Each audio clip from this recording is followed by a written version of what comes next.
12 years. That is how long Robert Whitfield went without saying his son's name out loud. Not to his pastor, not to his neighbors, not even to the grandchildren who grew up never knowing they had an uncle. To everyone who asked, Robert gave the same answer. He had 2 children, not 3. But on the night his body finally betrayed him, on a Tuesday in Charlotte, North Carolina that started like every other Tuesday, it was not the 2 children who stayed loyal who walked through that hospital door first. It was the one he spent 12 years trying to erase. And by the time this story ends, you are going to understand exactly why that single fact is going to break something open in you. This is the story of Marcus Whitfield, the middle son a proud, image-obsessed father decided was not worth keeping. It is the story of Daniel and Renee, the 2 children who followed every rule their father ever set, certain that loyalty would always be rewarded in the end. And it is the story of a secret Marcus carried quietly for more than a decade, one that nobody in his family knew existed until it was almost too late for it to matter. Why did a father erase his own son so completely that his name disappeared from family dinners and church directories alike? What happens when the children who stayed start to realize that obedience and love were never actually the same thing?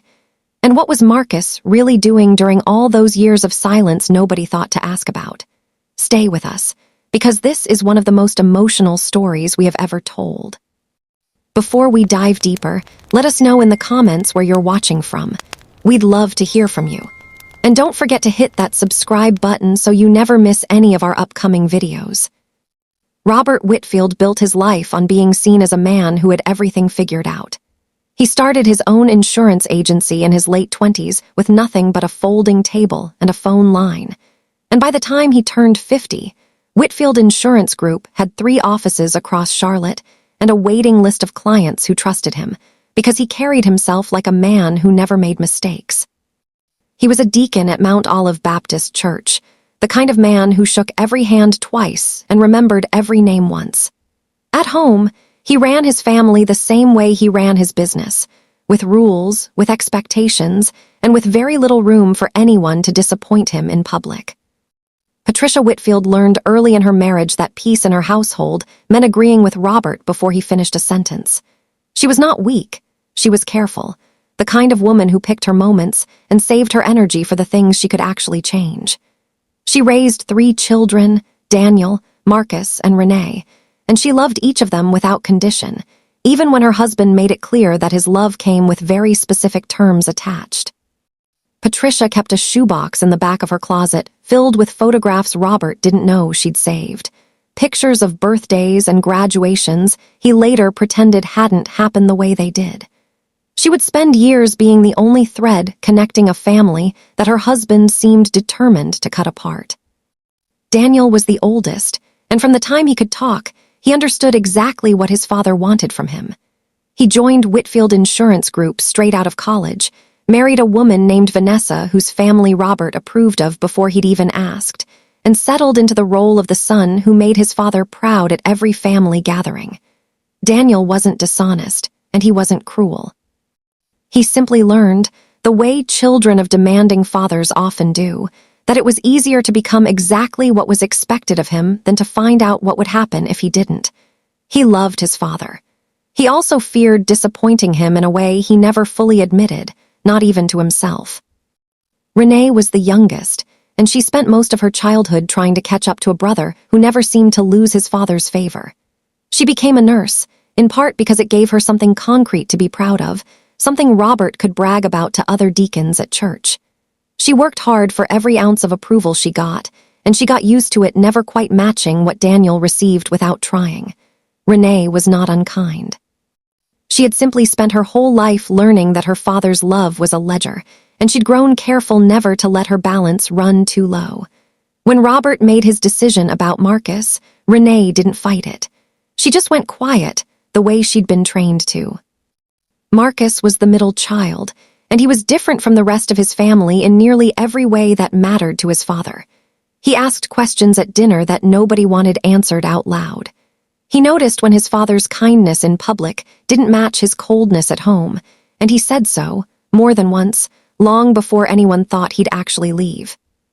He worked as a high school history teacher, a job Robert never quite respected, and he spent his evenings volunteering at a community center on the east side of Charlotte, the kind of place his father called not the right circles.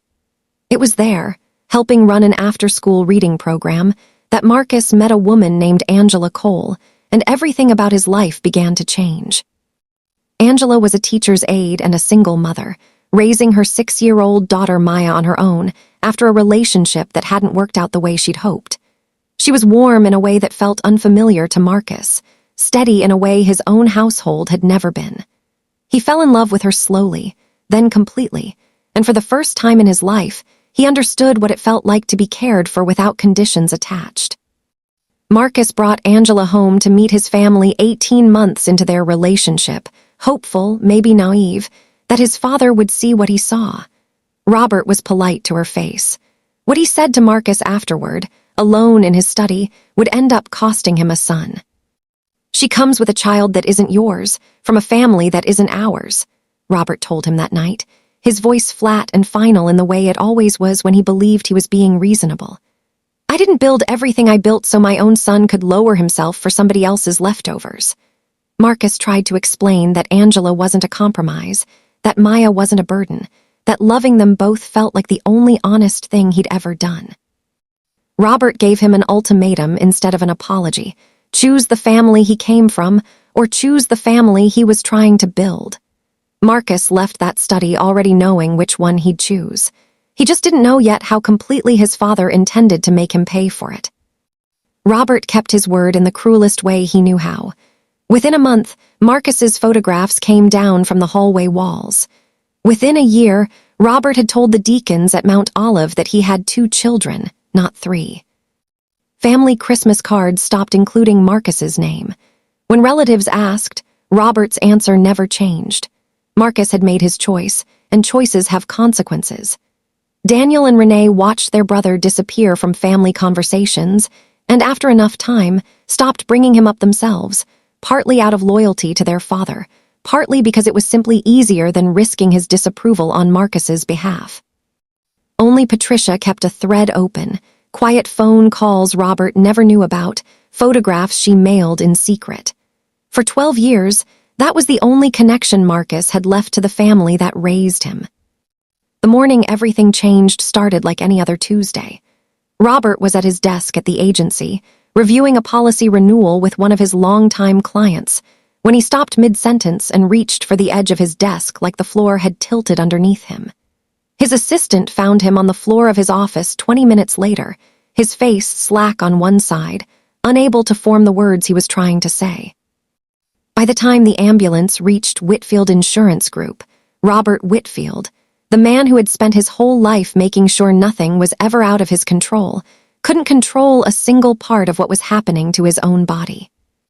Patricia got the call at home and felt her entire world narrow down to a single point.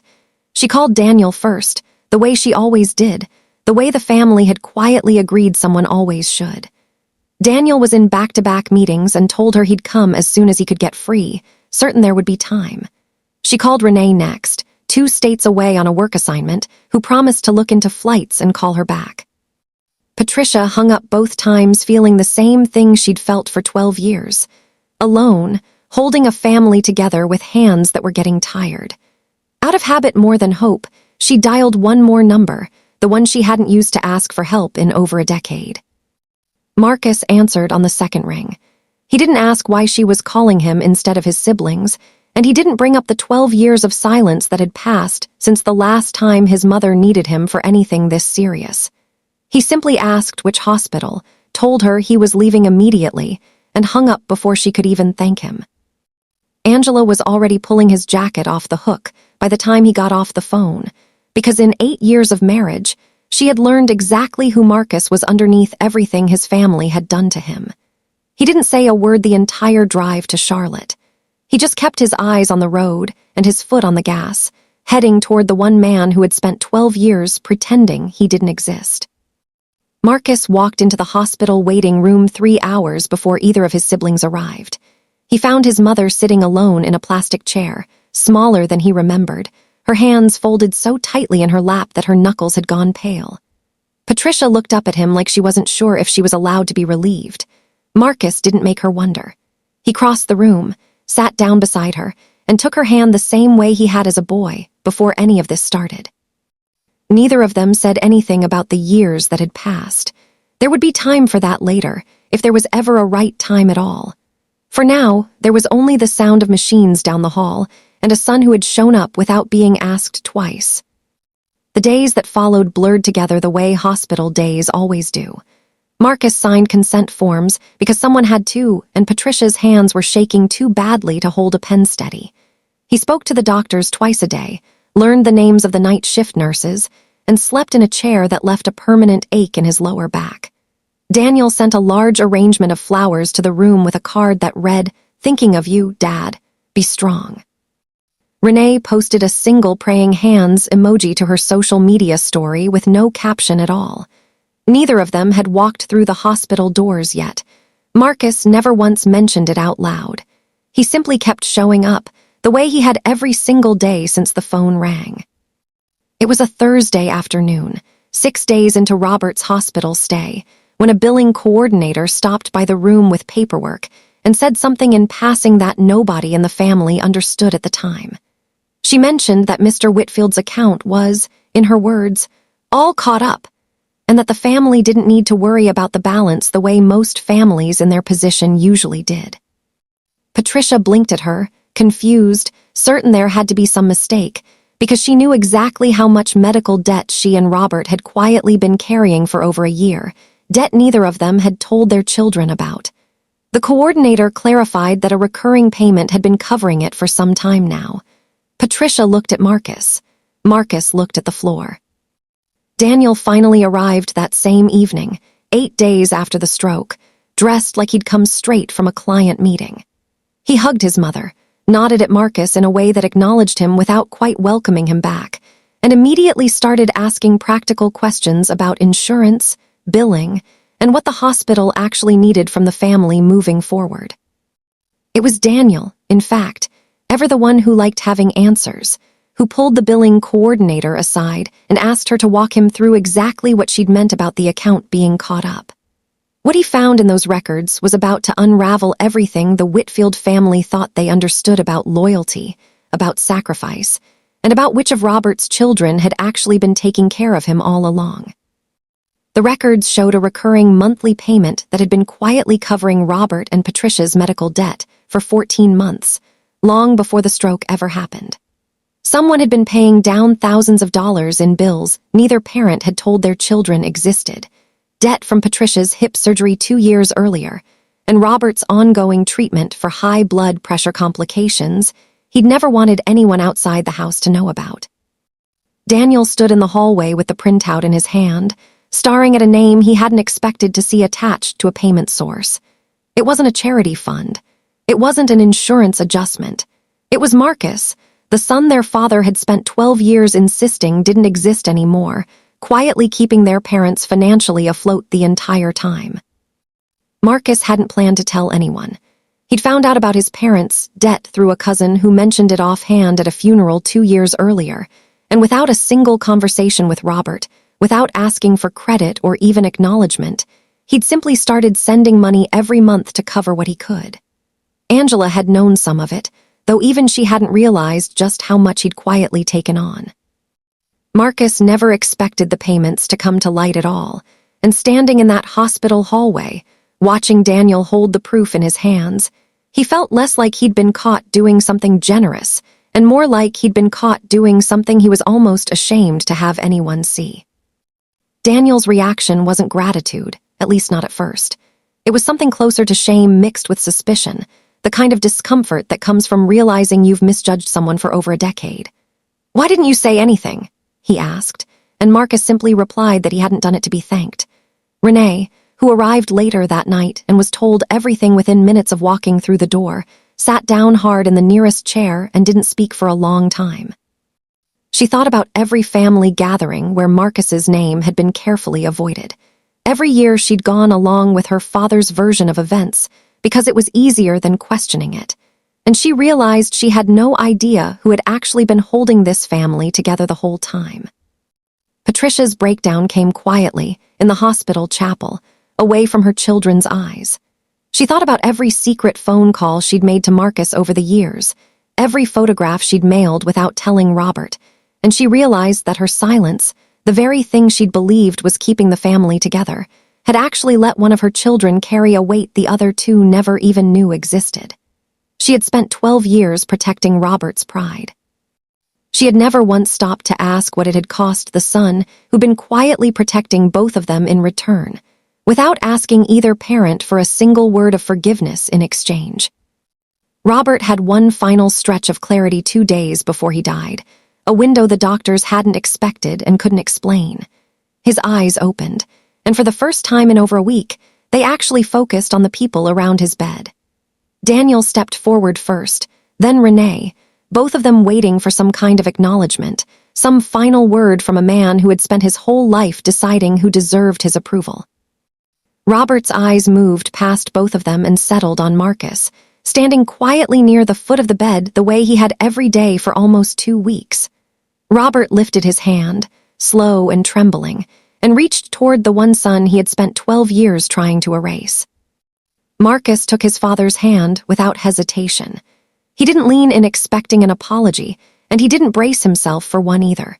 He had stopped waiting for Robert's approval a long time ago, somewhere in the years between the ultimatum in that study and the quiet decision to start paying his parents' bills without telling anyone.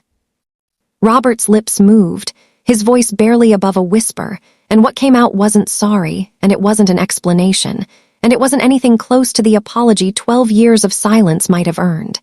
He simply said his son's name, just that. Marcus! Like he was relearning how the word felt in his mouth after refusing to say it out loud for over a decade. Robert Whitfield died 2 days later, surrounded by all 3 of his children for the first time in 12 years. He never apologized. He never explained the ultimatum, never acknowledged Angela or the granddaughter he'd refused to meet, never said a single word that resembled regret for everything his pride had cost his family. Marcus didn't need him to. He had shown up for a father who couldn't promise him anything in return, not because he expected the relationship to be repaired, but because he had decided a long time ago what kind of son, what kind of husband, and what kind of man he wanted to be, regardless of what he got back in exchange. That decision, more than anything Robert ever said or didn't say, was what finally set Marcus free. At the funeral, nobody outside the family ever learned about the payments Marcus had quietly made for over a year. He never brought it up again, never used it to settle old scores with Daniel or Renee, never asked his mother to choose sides in hindsight. Daniel and Renee, for their part, started showing up differently after that, not out of guilt exactly, but out of a clearer understanding of who their brother actually was underneath everything their father had told them to believe. The Whitfield family didn't heal overnight, and some wounds from those 12 years never fully closed. But the son they had spent over a decade pretending didn't exist had been the one holding the family together the whole time, long before anyone bothered to notice, and long after anyone thanked him for it. So here's the question we want you to sit with. If you'd spent 12 years being told you weren't part of the family anymore, would you have shown up the way Marcus did? Would you have quietly carried a weight nobody asked you to carry, for people who never once asked you to come back? Let us know in the comments. And if this story moved you, wait until you hear what happens in our next one, where a daughter discovers the inheritance her family fought over for years was never the real fortune her father left behind. Don't forget to subscribe so you never miss it.